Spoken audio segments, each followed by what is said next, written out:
ඉතිහාසය කියවම අපේ ඔළුවට එන්නෙම රජවරු මාලිගා මහ සටන් වගේ දේවල්නේ. හැබැයි අද අපි බලන්න යන්නේ ඒ රාජධානි වලට එහායින් පුරාණ ශ්‍රී ලංකාවේ සාමාන්‍ය මිනිස්සු ජීවත් වුණු ඇත්තම සමාජය කොයි වගේද කියලයි.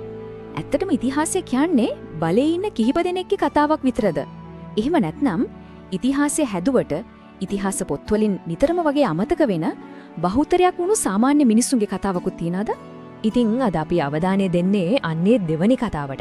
ඒ කියන්නේ පුරාණ සමාජයේ ඇත්තටම හිටගෙන හිටපු කුළුණු තුන. ඒ කියන්නේ පාලනය, ආර්ථිකය සහ සංස්කෘතිය කොහොමද සාමාන්‍ය මිනිස්සුන්ගේ ජීවිත හැඩගැස්සුවේ කියන එකට.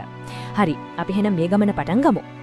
හොඳයි, මුලින්ම අපි බලමු මේ දැවැන්ත රාජධානිය පාලනය වුණේ කොහොමද කියලා. මේ හැම දෙයක්ම තීරණය කෙල්ලේ රජතුමා විතරක්මද? එහෙම නැත්නම් ඊට වඩා සංකීර්ණ ව්‍යුහයක් තිබුණද? 9 වෙනි සියවසේ ශිලා ලේඛනවල හරිම අපූර්ව වචනයක් අපිට හම්බ වෙනවා.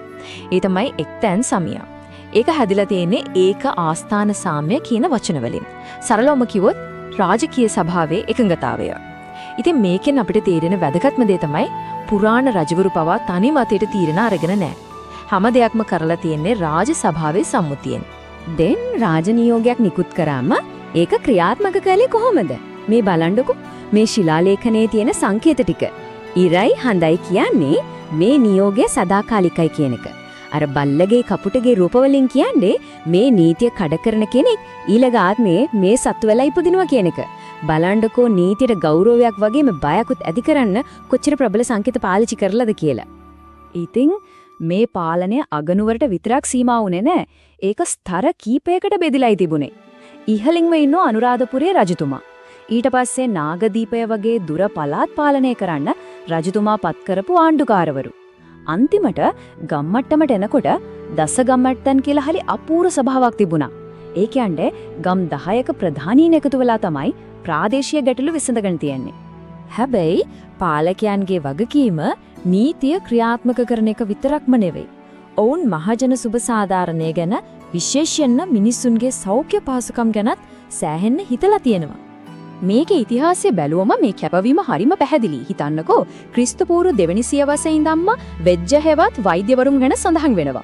ඊට පස්සේ ක්‍රීව වාර 4 වෙනි සියවසට එනකොට පළමුවනි උපතිස්ස රජතුමා පසවන්ති නාම ශාලා, ඒ කියන්නේ මාතෘ නිවාස හදනවා.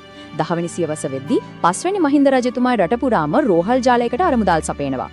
මේකෙන් පේන්නේ මහජන සෞඛ්‍ය ගැන කොච්චර දුරදැක්මක් තිබුණද කියලයි. හරි. දැන් මෙච්චර සංවිධානාත්මක සමාජයක් රටක් පවත්වාගෙන යන්න සල්ලි හැම කොහෙන්ද? ඒ කියන්නේ ආර්ථිකය කොහොමද වැඩ කළේ? අපි දැන් ඒ පැත්තට හැරෙමු. හොඳයි. ආර්ථිකයේ කොඳු නාරටියම උනේ ගෝවිතන. ඒකත් ප්‍රධාන විධි දෙකකට බෙදන්න පුළුවන්. එකක් තමයි හරිම පැරණි ක්‍රමයක් වුණු හේන් ගෝවිතන. මේකෙදි කැලෑ කොටසක් සුද්ධ කරලා ධාන්‍ය, එළවලු වගේ දේවල් වගා කළා. අනිත් ක්‍රමය තමයි මඩ ගෝවිතන. ඒ කියන්නේ අපි දන්න වී ගෝවිතන. රටේ ජනගහනය වැඩි වෙද්දී හැමෝටම බත් දෙන්න වාරි මාර්ග පද්ධතිත් එක්ක මේ ක්‍රමය දියුණු වුණා. හේන් ගෝවිතන කියන්නේ නිකම් බිමක් සුද්ධ කරන එක නෙවෙයි, ඒක සම්පූර්ණ චක්‍රයක්. මෙතන පේනවා වගේ මුලින්ම කැලෑ කොටසක් කපලා ගිනි තියලා නවදලි හේනක් හදා ගන්නවා. මේක හරිම සාරවත්. ඊට පස්සේ බෝග වගා කරලා වනසත්තුන්ගෙන් ඇස් වෙන්න බේරගන්න ගහක් උඩ පැලක් හදාගෙන රැක රැකවල් ඉන්නවා. මඩගොවිතනට ඒ කියන්නේ කුමුරු කරන්න වතුර කියන්නේ ජීවිතේ වගේ. පළමුවන්න පරාක්‍රමබාහු රජතුමාගේ මේ සුප්‍රසිද්ධ කියමනෙන් ඒ වටිනාකම කොච්චරද කියලා පැහැදිලි වෙනවා. අහසින් වැටෙන එක දියබින්දක්වත් ප්‍රයෝජනයට නොගෙන මුහුදට ගලා යාමට ඉඩ නොදිය යුතුය. මෙන්න මේ දැක්ම තමයි අපේ රටේ දැවන්ත වැව් සහ වාරි පද්ධති හැදින්න මූලික වුණේ. හැබැයි ඉතින් හැමෝම ගොවිතැන් කළේ නෑ. ඒකටම හරියන දක්ෂ ශිල්පීන් පිරිසකුත් මේ සමාජයේ හිටියා.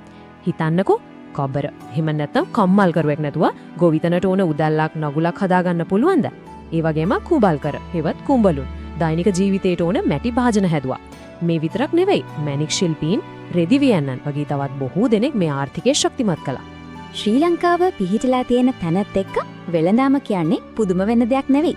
ඉන්දියානු සාගරයේ හරි මැද නිසා පුරාණයේ ඉඳන්ම පෙරට ජාත්‍යන්තර වෙළඳාමේ මධ්‍යස්ථානයක්.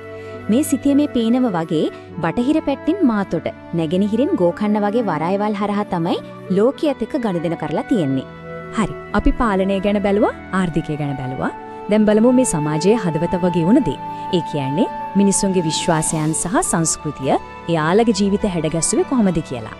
ලංකාවට බුදුදහම ආපු මුල් කාලේ අද වගේ විශාල විහාරස්ථාන තිබුණේ නෑ.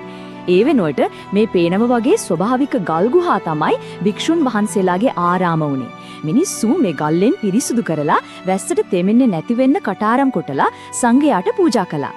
ආරාමවල ආරම්භය වුණේ මෙන්න මේ වගේ හරිම චාම් තැන්. මේ දානයන් ගැන නිකන් කටවචනෙන් විතරක් නෙමෙයි සදාහටම පවතින සටහන් කරලා තියනවා.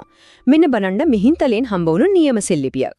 පරුමක ගුතපුත පරුමක සුමනහලෙනේ අගත අනගත චතුදිශ සංගස. සරලවම කිව්වොත් ගුත්ත නම් ප්‍රධානියාගේ පුත් සුමන නම් ප්‍රධානියාගේ මේ ගුහාව මෙතනට වැඩම කළ සහ නොකළ සිව් දිශාවේම වැඩවසන සංඝයාට පූජා කරන ලදී කියන එකයි. මේක අතීතයත් එක්ක අපිව කෙලින්ම සම්බන්ධ කරනවා. හැබැයි පුරාණ ලංකාව කියන්නේ තනි ආගමක් තනි සංස්කෘතියක් තිබුණු තැනක් කියලා හිතන්න එපා. ඒක ඊට වඩා සංකීර්ණයි. බහුතරය බෞද්ධ වුණාට වෙනත් ආගම් අදහපු ප්‍රජාවන්නුත් මෙහි ජීවත් වුණා.